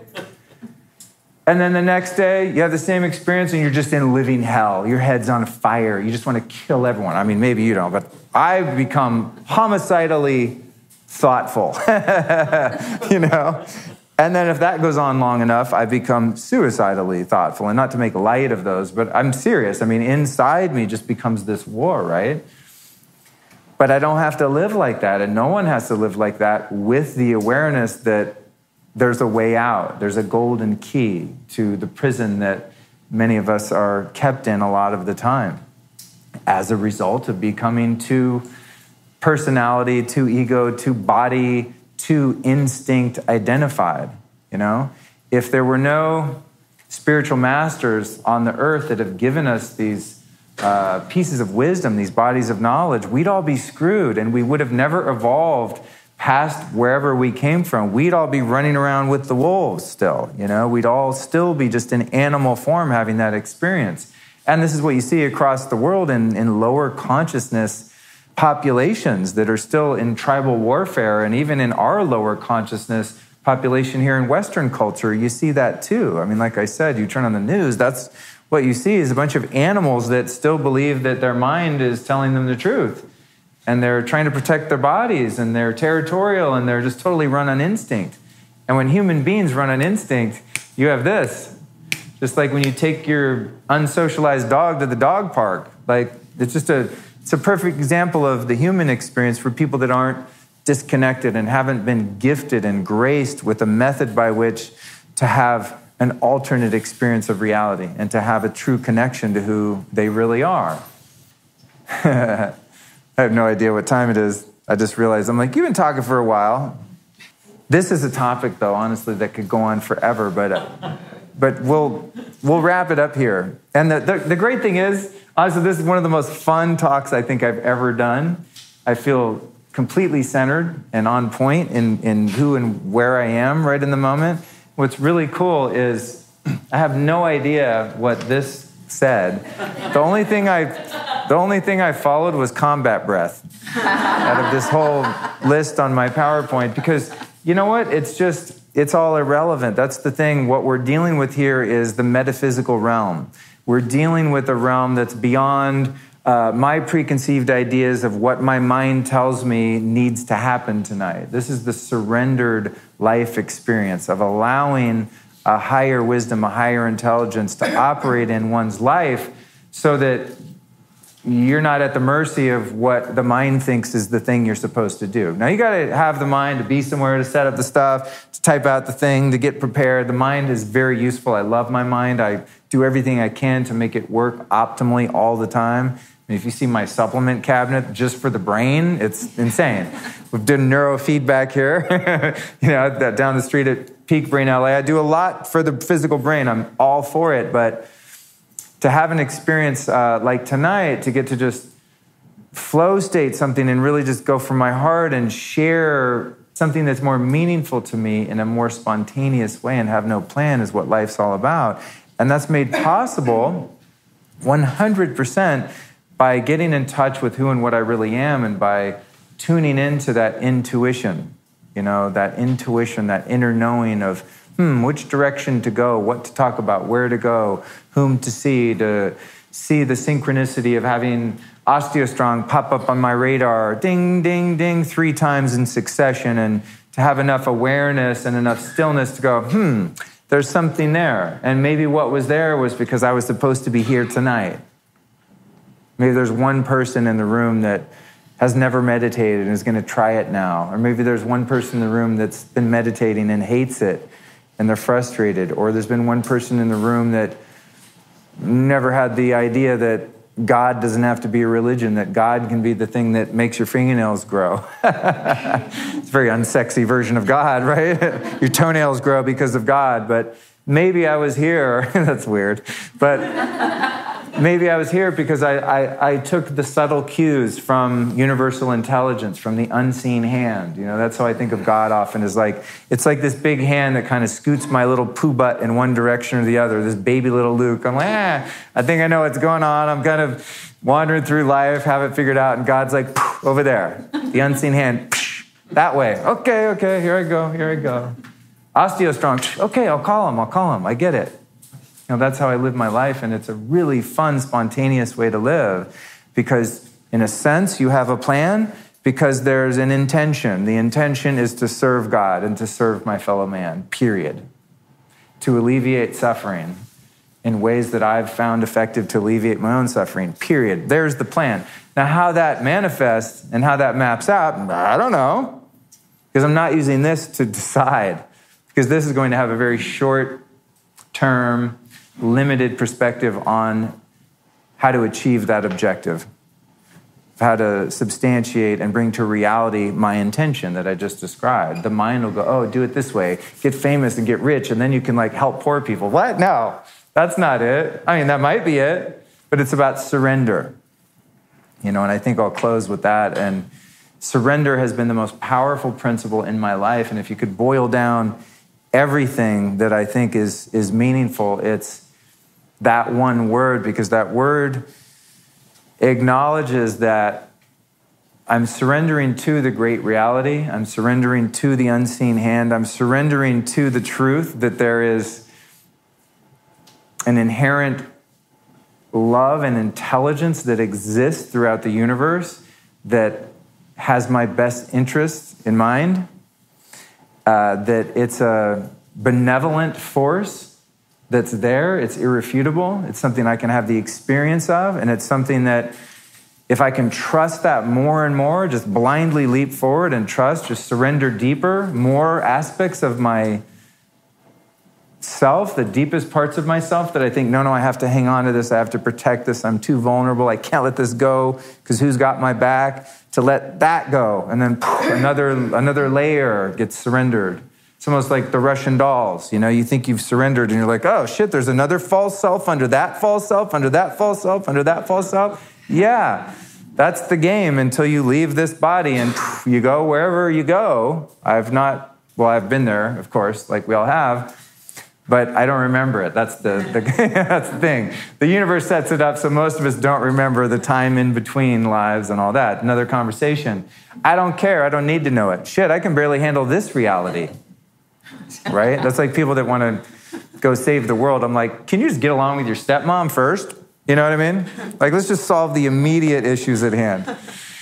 But in closing, I'd like to just say that there's one takeaway that you might keep in mind is to play with that idea of surrender, the principle of surrender. And when I say that again, I mean trusting that there's another guidance system, there's another GPS for each one of our lives. And it's one GPS system, but we each have a different way of interpreting that GPS. We can all use a different app, let's put it that way, right? Everyone has their own unique approach to it, but I have noticed in the course of my life that each person's surrender experience leads them into a more rich experience of life, and a life that is less filled with pain and suffering. I mean, that's the bottom line. I think each one of us, no matter what our views, can agree that the goal is less suffering for myself as I start to experience that, to help manifest a world around me that has less suffering outside of myself. But unless I've learned how to overcome that on my own, how effective can I really be to affect change in the world? And so I'm not one that gets really involved in many causes. I'm more just boots on the ground, like I help one person at a time. When I get the parking ticket, I say, hey, thanks so much for the ticket. Have a great day. I do stuff like that. The people look at me like, freak, get away from me, you know? It's so beautiful to be able to live in a state where you're not fighting with reality, not arguing anymore, not fighting what is, saying, oh, this is what is. I see the mind disagrees. That's okay. Thank you, mind. I'm going back into reality, into a state of surrender, and I'm agreeing with reality, even when it hurts, even when it's painful, even when there's loss, and even when there's sadness, because underneath all of that is really the understanding that there is a sense of joy that can be experienced throughout all realms of the human experience. So with that, I think I'll close, and I just want to thank you guys so much for joining me in tonight's conversation. Thank you. Yeah, appreciate it.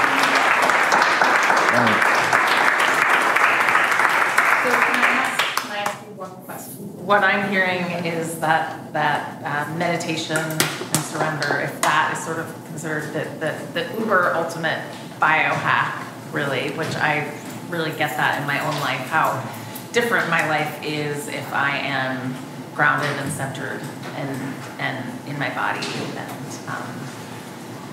But what are things that you are doing to help facilitate that in your life with all of the rest of the practices that you're finding? If you could just share like five minutes of that. Yeah. Sort of a couple of little things. Like how to keep the container more on the physical level in order to have the metaphysical experience of life. Exactly. Yeah, there's a lot of things, but there are some very basic ones that are really helpful. And I did a talk last night on them, and I'm into all of these alternative healing devices and technologies and supplements and all these crazy practices, right?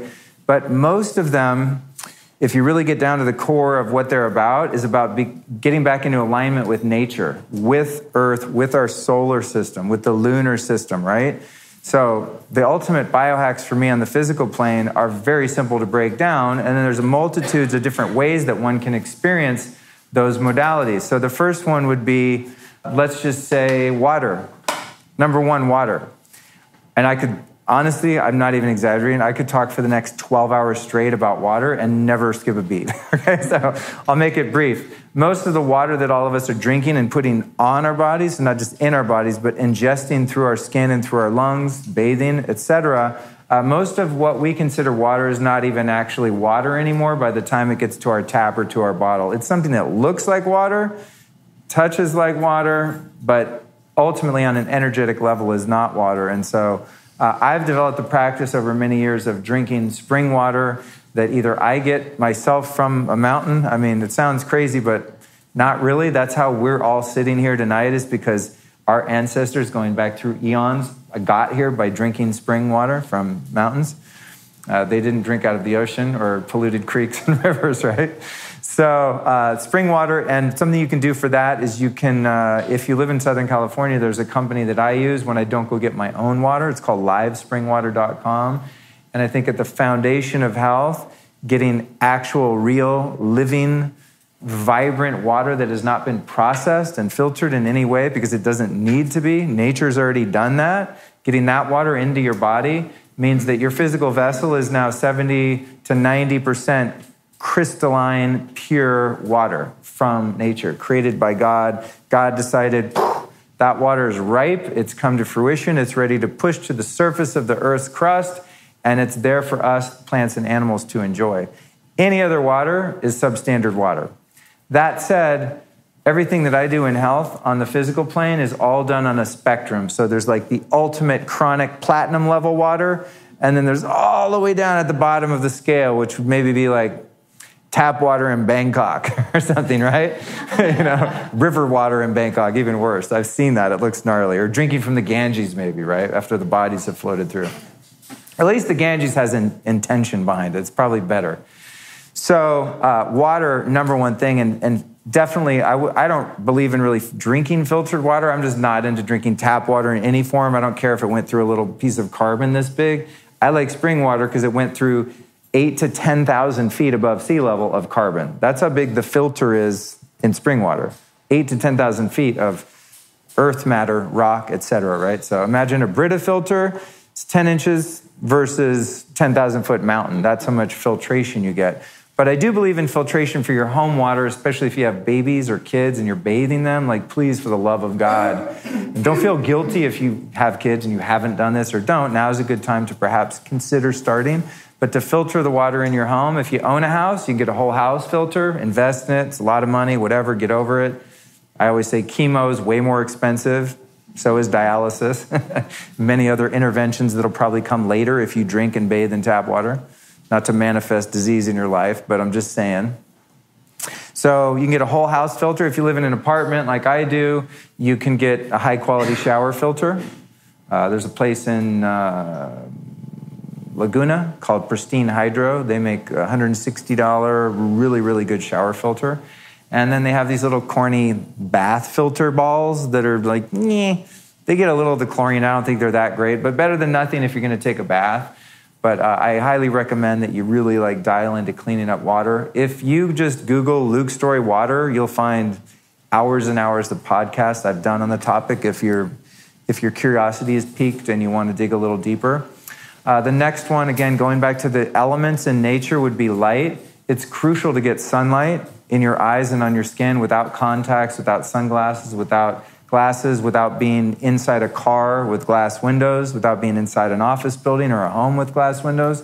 Getting raw, unfiltered light into your eye, not staring into the sun, right, in an unsafe way. I'm just saying bright daylight into your eyes and onto your skin as often as possible without burning. If you have darker skin, you need way more naked sun time than someone who's fair skinned, because you have different photoreceptions kind of going on in your pigmentation, right?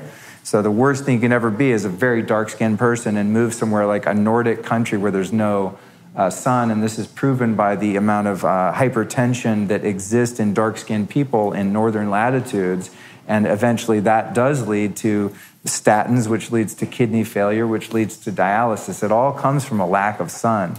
So sun safely, sun often, and get it on as much of your naked body as possible. I mean, my poor neighbors over the years, God knows what they've seen. But I'm an avid nude sunbather, not because I'm an exhibitionist, but because God designed this body head to toe with photoreceptors from the top of your head to the bottom of your feet, literally. Your entire skin system is made to take in the nourishment of light, and sunlight is the most powerful vitamin in the world. That's why the ancient peoples that we think were so primitive and didn't know anything all worshiped the sun. It's not because they were stupid and couldn't conceptualize a more etheric, higher power. They worship the sun because they know the sun is the giver of all life, right?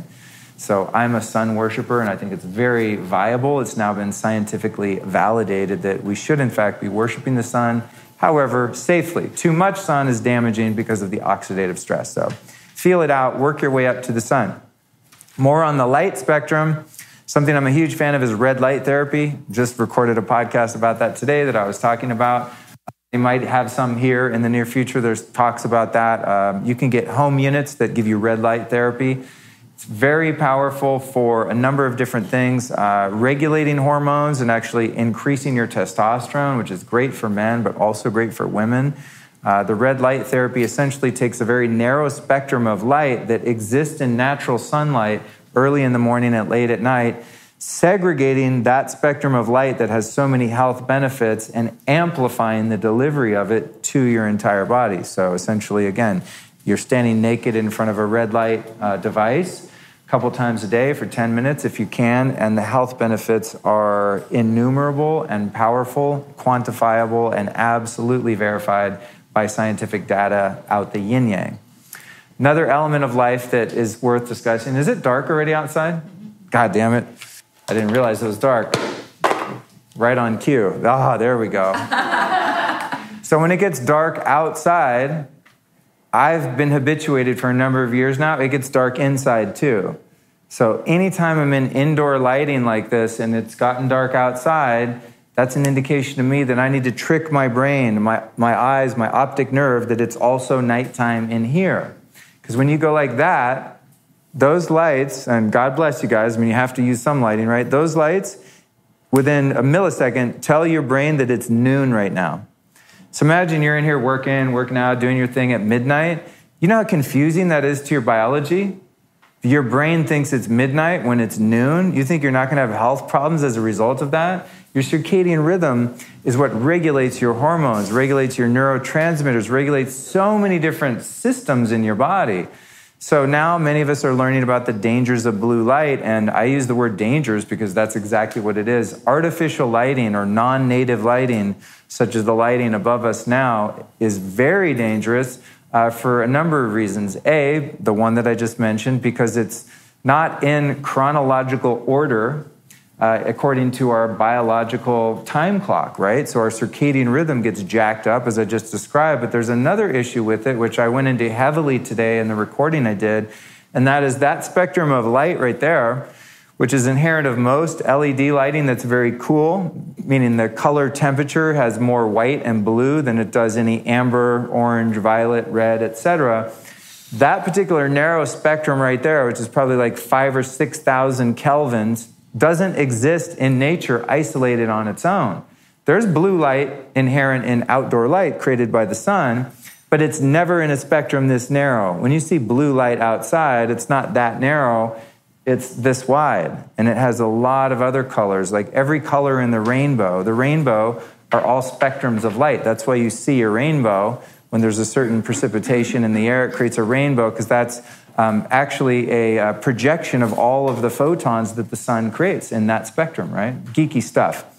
Bottom line is, blue light bad at night. Blue light that's very narrow and very bright white like that is bad for you all the time. So you can get some glasses like this.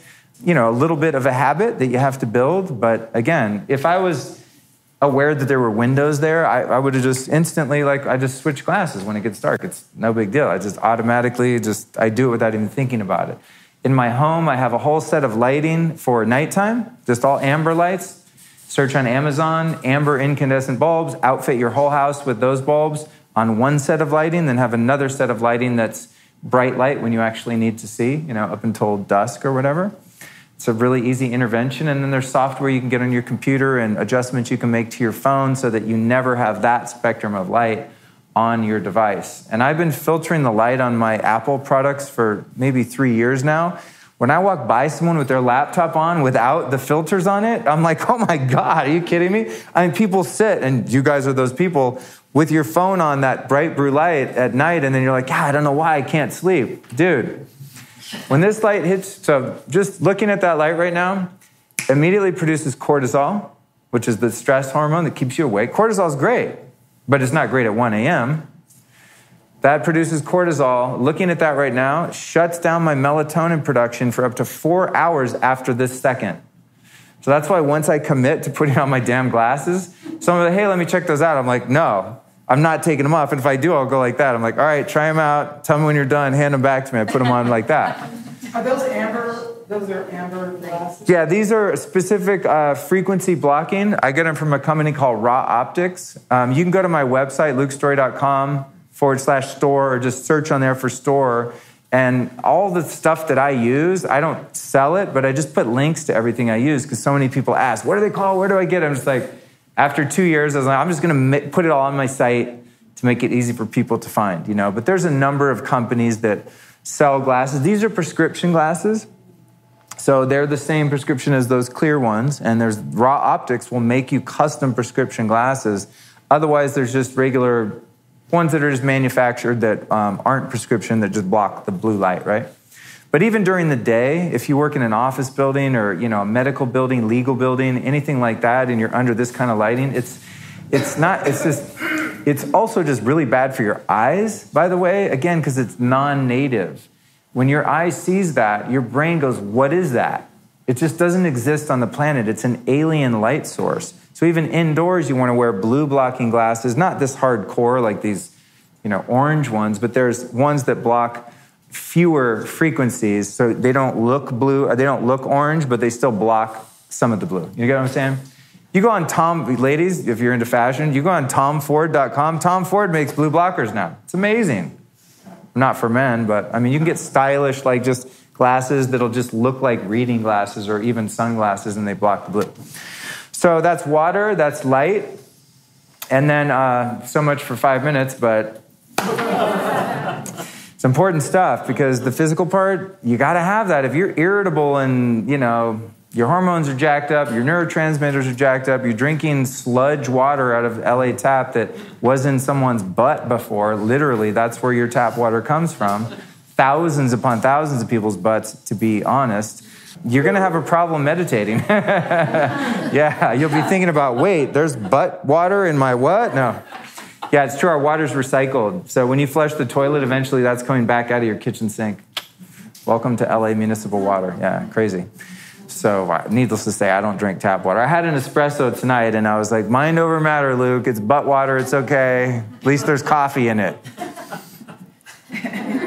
That's the thing with the health stuff. I'm very extreme, and I'm super hardcore, but I also just understand I'm going to die anyway, eventually. So it's like the fine line between being paranoid and too controlling, being neurotic about everything you eat and everything you do, and like living in fear, I believe is worse for you physically than just having an awareness, doing your best, trying to build positive habits and making, decisions that are good for your physical body. But being too neurotic about it I don't think is healthy personally, because I've gone down that route and ended up like boy in the bubble, tinfoil hat, crazy man. So I wouldn't recommend that either. But it is good to be aware. Then sometimes you're like, oh, I'll just have a glass of tap water. And you're like, no, that's been in butts. Never mind. And you spring for the Fiji or whatever, The awareness helps a lot. So light, water, and then the last thing I'll say, and I will just make this brief, is I'm sure some of you are aware of the issues with EMFs, electromagnetic fields. And this is something that has come out of the obscurity of tinfoil hat people, super health freaks, into more of verifiable and well understood risk and dangers to the populace at large. And what I mean by electromagnetic frequencies are three things. So 3 issues. First one would be an electrical field. So all inside this wall, when you see an outlet there, if you take off this drywall, there's going to be wires all inside the walls. They're going up here. You can see some of them. Yeah, there's one right there. There's a wire going into that light. That goes down into the wall. This whole building is just all full of these wires, right? And you're thinking, there's probably some under the floor, in many cases, especially if you're on a floor where there's floors beneath you, because then their lights are right below you, right? And we're just like, yeah, lights, whatever. Got to have light. What's the problem? You can't see it. And that's why it gets tinfoil hatty, because they're invisible, but they get you. They're after you. They hurt you. It's dangerous. It's just really weird. If you take an EMF meter in here and you look at that outlet, you get about this close, about 6 feet, and it'll be like, gets worse and worse the closer you get. So all throughout every structure that we're in, unless you've had a building that's been built by what you call a building biologist, someone who's built a structure specifically to protect you from EMFs, which no one does, unless you have it, done for you at quite a great cost. We're being inundated with electric fields. So even that light there is probably zapping us sitting right here. There's probably an electrical field that's harming your brain sitting underneath that. Not to make you paranoid, it's just... You got your EMF bracelet, good. So it's just the way it is. Do I want to live in a cave with no light and have to light a fire every night to see? No, it's very smoky. I don't want to do that. So I like the light. I like the electricity. It's all good. But you have to be aware of proximity. That's the most important thing. So if you have a bed with a headboard that's against an outlet right there, you're not doing yourself any favors. Trust me. I sleep like halfway down my bed like a crazy person in the middle, so I'm far away from the wall, as an immediate intervention. Then the next field it's even worse. The worst one of all would be the radio frequencies. And this is your cell phone, cell towers nearby, Wi-Fi routers, smart meters. Now they have these goddamn smart street lights they put in. They call them smart to kind of fool you. It's a conspiracy. They're like giant Wi-Fi transmitters, and they communicate with all the other lights. They have them in the UK. That's where they first deployed this horrendous cancer-causing epidemic. So the radio frequencies, the issue with those is they're radiation. They're ionizing radiation. So it's like getting an X-ray, right? You kind of know when you get an X-ray, they put on that lead vest and they step out of the room. That's nothing. Talk on your cell phone for a while with it up against your head. You're having a radiation exposure probably 1,000 times more than getting a dental X-ray, So it's the ionizing radiation that we're subjected to, which is also bad. Now I'm going to give you the bad news and then some quick solutions, okay? Then the next one is magnetic fields. Magnetic fields are generated by typically machines that have engines and motors like refrigerators. So anything that goes... an AC unit outside of your bedroom will create a massive magnetic field. So again, if you're sleeping here, you got your Wi-Fi router here, you got your AC unit right on the other side, you've got a smart meter right on the other side, your cell phone's plugged in right here, all of your walls are wired, you are quite literally being fried every night when your body is supposed to be regenerating and detoxing. Your body is freaking out just trying to survive on a cellular level, okay? So those are the three villains. Now, what do you do about it? This is where it gets crazy. First intervention I recommend, this is what I've been using lately, is something called a blue shield. It's a device that would take a long time to explain, but it's $300 or $400. You plug it in your house, and it covers your whole house and basically creates a field that your body aligns to and harmonizes to. You sort of tune your body to this frequency, which renders you almost invisible to the other frequencies. It's quite amazing. In fact, I have one in my pocket right here that's generating a field of a 6-foot radius around me. And this has been the most effective mitigation tool that I've found that you can just buy and plug in. That's the first line of defense. I have one in my car that plugs into the car lighter too, because your car is a complete EMF disaster, especially if you have an electric car. Like everyone's like, I have a Tesla. I'm like, I'm not getting in your Tesla. It's crazy. It's called a blue shield. Oh, blue shield. Yeah, it's, again, I have them on my site. Again, I don't sell them, but I link to it all. The pocket little thing I think is $100 or something, and they're a couple hundred for the home units. They have different sizes. They have some that'll do a whole office building. I mean, they really have a wide range of effect. They're very cool. What I like about the blue shield is they do animal studies. They don't hurt the animals, don't worry. A PETA activist was about to axe me. No, they don't hurt the animals, but they put them on farms, and then they study the animals before and after. And their birth rates go up, the chicken's eggs get bigger, the chickens stop fighting, the cow's milk has more fat in it. It's fantastic. So that meaning they'll take farms with their cell towers right next to the farm and stuff like that. They'll put these devices in there, and then they do studies on the animals. Why that's meaningful is it's impossible to have placebo effect from animals, because the cow doesn't know that you put it there, right? So that's one mitigation. Now, the best thing you could ever do is to turn your whole house, or at least your bedroom, into a Faraday cage. That's a protected, shielded zone that brings you back to 1700 living in the tundra, the middle of the woods. Literally, that's the environment that you can create. Probably for a bedroom, you're going to spend about $5,000 to have a specialist come in with the meters, tell you what's wrong with everything, buy all the shielding paint. They paint the walls with a special paint that doesn't let fields in and out. You get special fabric for your curtains. It blocks any radiation, any craziness coming in from the outside. Then there's something you put on the floor, a mesh that covers anything underneath the building or in a unit below you. And you turn your room into a safe space, almost like a safe room, right? And you'll walk in your bedroom and your phone will be dead. Like it's crazy, yeah. And when you go inside a space like that, I've been in a small one, in a little tent, and you walk in, you sit down, and you're like, oh, my phone's dead. Awesome. No signal. That's great. That feels good.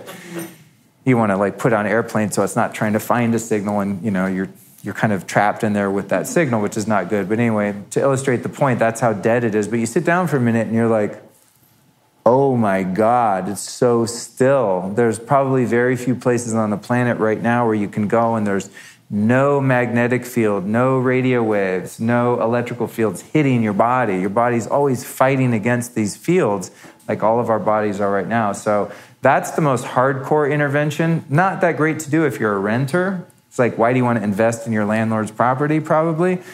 So what I'm going to do this fall, in a couple months, with the guy Brian Hoyer that I interviewed a couple weeks ago on my show, or came out a couple weeks ago, is I'm going to turn my bed, which happens to be a 4-post bed, like it has not 4 posts, what do you call it? It has a frame, like a top too, not just the 4 posts, but 4 thingies, Canopy bed, thank you. God damn, I always call it a 4-post bed. It's not, that sounds so girly. It's a canopy bed, bro. It's not a girl. Yeah. But I'm picturing like those little, like white little, like a dollhouse kind of bed or something. No. So have a canopy bed. What I'm going to do is turn my bed into a Faraday cage. It's very simple. You measure the bed. You buy the special fabric. You have it sewn so it fits over your bed. You put this mesh underneath the bed, which blocks anything coming from under. So the whole square of your bed is now sealed in a cube. So now you can still watch television in that cube, right? Well, you wouldn't be able to... The television's over there and you're in the cube. Well, right? You'd have to pull back the curtains to watch TV. Then when you go to bed, you would just enclose yourself. Well, they're sheer. No, I'm trying to work with you. I appreciate your concern. I mean, no television? I mean, I never heard of that. The idea is that, it's funny. I have a TV on the wall in my room just because I love hotels. Uh-huh. Yeah, but it's not even plugged into anything. It's just like a fake TV. To make my room look like a hotel. No. Yeah. Maybe 3 times I plugged a laptop into it because my last girlfriend liked to watch TV in bed, and I was like, oh yeah, this is weird. Why she got rid of me, maybe. She's like, you don't have a TV? Weirdo. So, anyway, that's my next strategy is make the bed a Faraday cage, and you're good. I mean, at least while you sleep then. The rest of the time we're in here, whatever. I'm going to have a good time. I'm not going to trip on the fields getting me, whatever. But at least while sleeping, you at least have that time of refuge and allow your body a break. Those are the 3. And then I'll answer your question. So it's the water, your lighting, and doing something about the EMF. I think if on a physical level, if you cover those, all the supplements, all the stuff, it's like, don't worry about it. Just go for the big guns. Go for the stuff that really moves the needle, the stuff that has a huge impact on your health. Then do all the functional medicine testing, the fine-tuning and all that. But I find most people that I've worked with, friends, clients, etc., once they get those things down, a lot of their health issues start to disappear miraculously without other more serious or expensive interventions. So there you go. Question? Actually, I'm going to challenge you. Yeah. So please. So I love challenges. On OCD because we are literally bombarded. Yeah. So I would say on a mind level, if you can create evolutionary biology through the mind to be not affected by EMFs, that would be the goal. Because otherwise, I believe that. We're going to be in little cages to everything out there. So this is our reality. Yeah. So we either evolve or die. Yeah. So with the surrendering and with the mind, create the body that is resistant to all the EMFs. I believe that's possible. Yeah. I believe that's possible. And that's what I was saying, that there's a fine line between having, a degree of awareness, like, okay, it exists, but am I going to walk around being paranoid about it? I have experienced what you're talking about on the converse, on the negative side with chemtrails, geoengineering. In the 90s, when I first started seeing that, which I knew it was a thing because I was born in 70 and that never existed, even though planes did, another conversation. But I looked up in the sky and I was like, what are all these things? This tic-tac-toe shit. Started researching and I was like, oh, it's this nefarious secret program that the government doesn't admit exists when I can see with my own two eyes. I'm not an idiot. I know what planes do. And so I found out about that. And then I'm driving around every day for like 2 years like Ray Liotta in Goodfellas. Like I was so paranoid. I started to get neurotic. And then I had to realize like fucking surrender. What can I do? Yeah. I mean, they're everywhere, even in other countries. Every NATO country has them, weirdly enough. So I could move to a non-NATO country. I'd have to find a wife and immigrate there somehow, but it gets complicated, right? So eventually I just said, all right, there's chemtrails. Like, I'm going to die. Okay, cool. Come get me. Let's go. We evolve survival of the fittest, and we can create our minds to, with the power of the mind, create that evolution with that intention. Yeah. No, I appreciate that. And I believe that that's possible. I believe in the power of the mind because the power of suggestion and the power of placebo. So it's like, let's say you adamantly don't believe EMFs are a real thing. If you adamantly disbelieve that with a high degree of dedication, it's quite possible that you could become, if not completely immune, partially immune versus the person next to you who's like, oh my God, it's hurting me, it's hurting me, it's hurting me. And then we could create the epigenetics to create the next line of people who are no longer... Yeah, these are like the surgery-free hospitals where all the doctors get around and prey on someone's tumor and they watch it under an X-ray disappear. Yeah. What is that? That's what you're talking about. So yeah, I agree, and thank you for adding that. In the meantime, I'm still going to throw all this shit in my bedroom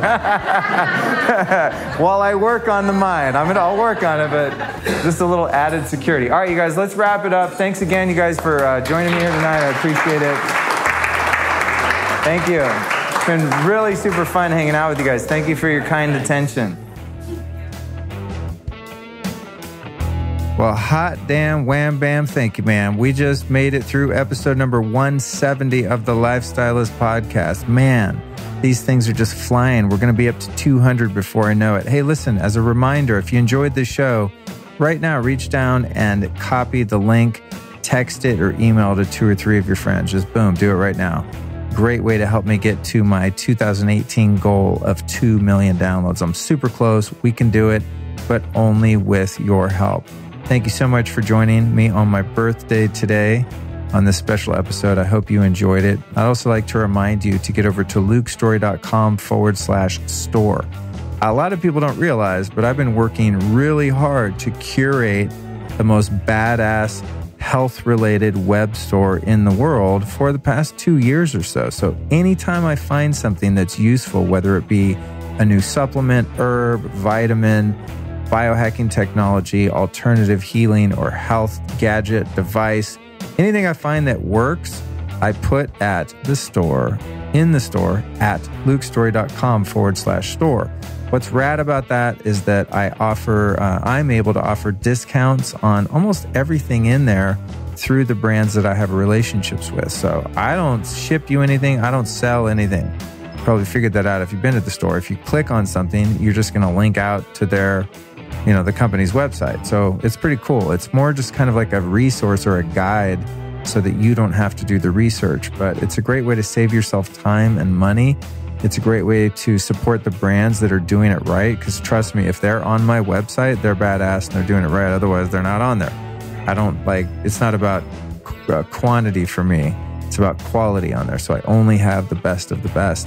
And then if it's a brand that I happen to have an affiliate relationship with, which most of them, I think at this point I do, then I'll get a small commission for purchases made using the links on my store. See how that works? So it's kind of my store because I get a cut as if I'm, I work at the shoe store and you come in and I sell you some shoes and I get my 10% or whatever, right? It's that kind of deal.